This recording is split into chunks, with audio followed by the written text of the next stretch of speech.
So here we have, Jeff, the backing plate for the clutch cover. Clutch cover with engine mounts included. Top and bottom, yeah. And then this is spacer here. We'll bolt to that. To that. Using those bolts. Hang on, get it right. About like that. And then it needs to be drilled again and threaded, because then we've got a cover for that. That will go on. Which bolts like that. And then it's got a hole in it, which is no good for anybody. So that hole is there for a reason. It's got to have possibly a little cap with a bearing to support our support bearing for the clutch housing. Support. Yeah. So that will go on. And that'll go on there. Voila, that will go on. And then at last there'll be another cap here, which will be a bearing support. There'll be a bearing and we'll make a cap to hide the support. Yeah. That's the reason we've come out so far, is so we know we've got enough room to get it all in. Because that clutch basket isn't the one that's going to be on the bike, is it? Or rather, that's not the complete story. It's just there to get some dimensions and work out. Yeah. You know. Yeah, well, I think we did show the original, not the original, but we did show the lock-up clutch that's going to go on there a few episodes ago. Hang on, let's have a quick look. It's hidden. It's hidden behind all this. Oh, there it is there, look. Yeah. I think it's there. And then, if I go around the other side quickly, We have a similar arrangement on this side, which again is a back plate there for the output sprocket. It's got these two additional mounts at the back. And this rod here is just there to... It's just so I know where the sprocket is. The alignment of the sprocket, yeah.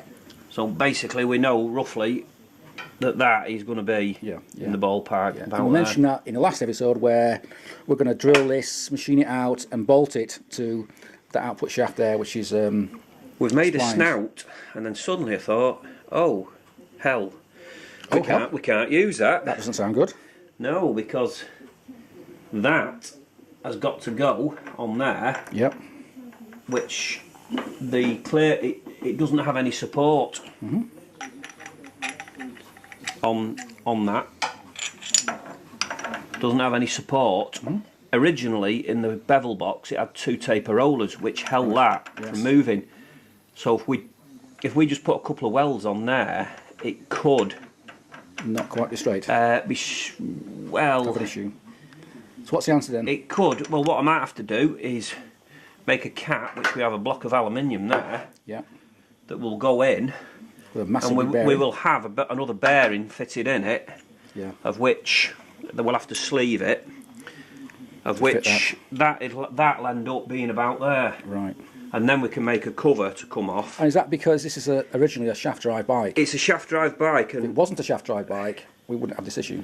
Yeah. So it's like you say, once we've got a bearing, that bearing should end up somewhere around there. That'll be in a cap. Yes. It'll want a sleeve machining to go on it. And that cap will in turn be bolted to this base plate. Yeah.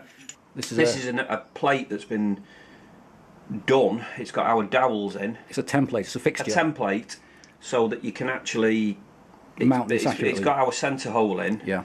And the dowel holes. So it's a fixture, so you can mount that super accurately. Technically.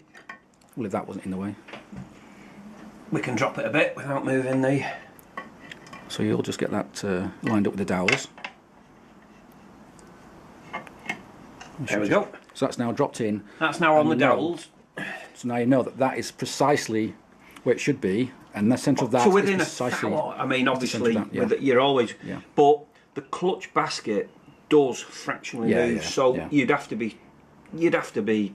But the main thing is now you know that is accurately in the middle of this plate. If I work with this plate with the dowels, once that it's on the table, all your information is going to be as accurate. And again, when people see it, they don't appreciate that you have to make that first, very carefully measure it and dowel it before you can then move on to make this and make this. So as I say, it just it's an awful lot of time, an awful lot of effort to make something like this. Yeah. Well, we made 3 of them. We did one from a road bike, and we've done a spare for the other comp bike that hopefully will. Yeah, because once you've set up for one, you may as well make another one. It's a lot. It saves a lot of time. Yeah, doing all that, it's easy to do. It's all the setting up that people forget about. Okay, well, it's time for me to go home because it's getting late, and I shall now leave you to drill those holes and tap them. Well, all I'm going to do is mark them. I can do once we've got all the positions. I can do them on the pillar drill. Then. Of course, yeah. Okay. Well, in that case, I'll leave you to it. Thank you. And I'll see you when I see you.